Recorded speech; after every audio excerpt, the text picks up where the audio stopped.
সারা দেশে চলমান যে নারী নিপীড়ন এবং ধর্ষণের প্রতিবাদে রাজধানীর শাহবাগে এই যে জাতীয় জাদুঘর চত্বর, সেই জাতীয় জাদুঘরের সামনে অবস্থান নিয়েছেন রাজধানীর 30টি কলেজের শিক্ষার্থীরা এবং সেখানে তারা ধর্ষকের বিচার সহ নানা দাবিতে তারা যেখানে অবস্থান কর্মসূচি পালন করছেন। সকাল 11টা থেকে আসলে এই শিক্ষার্থীরা তারা বিভিন্ন প্রতিষ্ঠান থেকে এখানে জড়ো হতে শুরু করে। এখন দুপুর 1:30টার বেশি সময় এখনও কিন্তু তাদের অবস্থান চলছে। এখানে 30টি কলেজের সম্মিলিত যে শিক্ষার্থীদের যে আজকের কর্মসূচি, সেই কর্মসূচিতে বিভিন্ন কলেজ এবং শিক্ষা প্রতিষ্ঠান থেকে নারী এবং ছেলে শিক্ষার্থীরা কিন্তু এখানে এসে উপস্থিত হয়েছেন তাদের ধর্ষকের সর্বোচ্চ শাস্তি এবং তাদের যে আইনানুগ ব্যবস্থা যেন নেওয়া হয় সেসব দাবিতেই আসলে তাদের এই আজকের কর্মসূচি।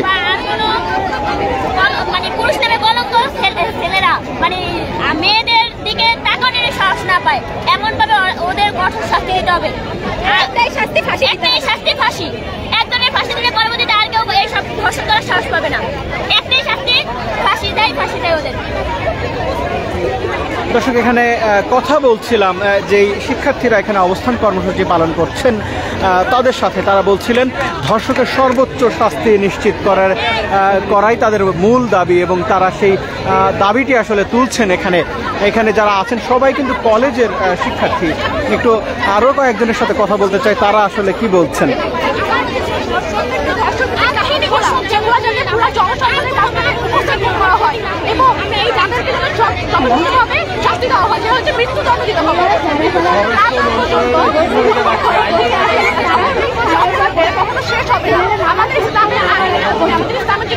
দেখি যেখানে 24 ঘন্টার ভিতরে কিন্তু আমরা এটা একটা প্রতিবাদ করতে পারি, কিন্তু বাংলাদেশে এটা হচ্ছে না।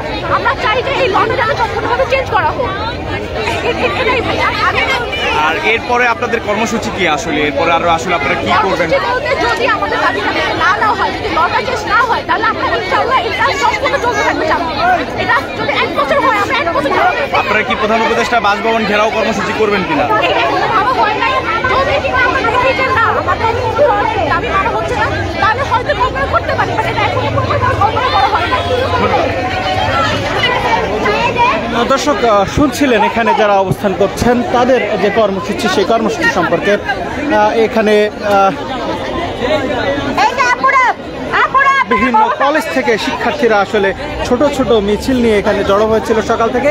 তাদের যে চলমান কর্মসূচি সেটি কিন্তু সকাল 11টা নাগাদ শুরু হয়েছিল। সেই কর্মসূচি এখনো এই শাহবাগের যে জাতীয় জাদুঘর সেখানে কিন্তু চলছে।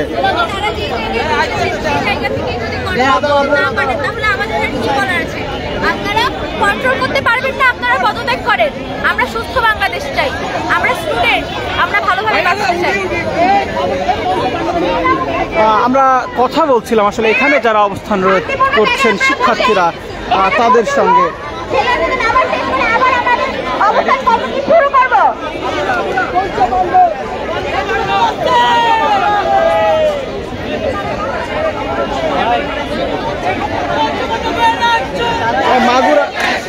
মাগুরা সহ দেশের বিভিন্ন প্রান্তে যে ধর্ষণের ঘটনাগুলো ঘটেছিল তারই প্রতিবাদে কিন্তু আজ এই অবস্থান কর্মসূচি পালন করছেন 30টি কলেজের শিক্ষার্থীরা এবং তাদের যে দাবিগুলো রয়েছে সেগুলো আসলে আপনাদেরকে জানানোর চেষ্টা করছি।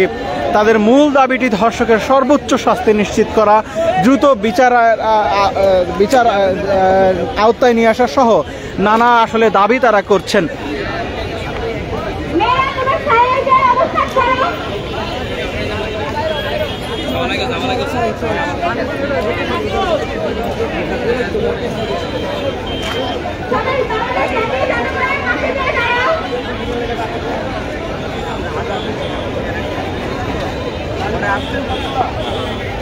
দর্শক, আপনারা দেখছেন বাংলা নিউজ 24 লাইভ। আমরা শাহবাগে অবস্থান করছি এবং দেখানোর চেষ্টা করছি এখানে যে ধর্ষণ বিরোধী এবং ধর্ষকদের বিচারের দাবিতে যে কর্মসূচি, সেই কর্মসূচির সবশেষ অবস্থা।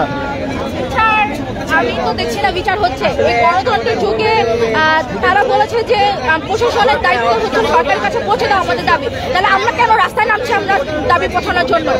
তারা কেন বিচার করছে না? শেখ হাসিনার আমলে হয়নি কোনো বিচার, এ আমলে হচ্ছে না, এর আগেও কখন আমরা বিচার পাইনি। যদি বিচার হতো তাহলে এত দূর পর্যন্ত এত ধর্ষণ হতো না, ধর্ষণের নিউজ হতো না। বিচার হয়নি।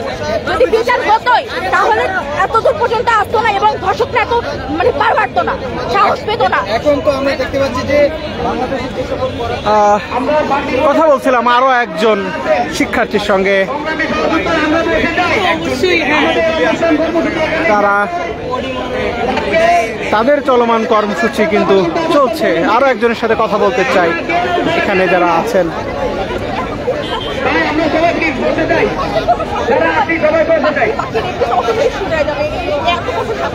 আমরা এমন ভাবে কঠিন শাস্তি দিতে পারি তাহলে কিন্তু আমাদের দেশে অন্য দেশের তো ওয়েস্টার্ন দেশের মতো আমাদের সেই রেটটা অনেক বাড়িতে মেয়েদের পোশাক কিন্তু আরো খারাপ, কিন্তু তখন ওখানে অনেক কম। কারণ হচ্ছে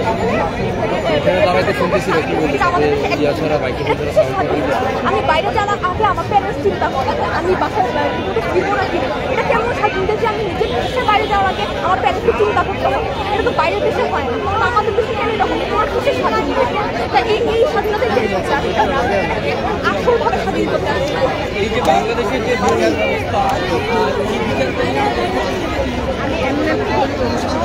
বিভিন্ন বা ঢাকার বিভিন্ন শিক্ষা প্রতিষ্ঠান থেকে কিন্তু তারা এখানে এসে জড়ো হয়েছেন শাহবাগের যে সামনে, এবং জাতীয় জাদুঘরের যে প্রধান ফটক সেই ফটকের সামনেই কিন্তু তাদের অবস্থান এখনো চলছে।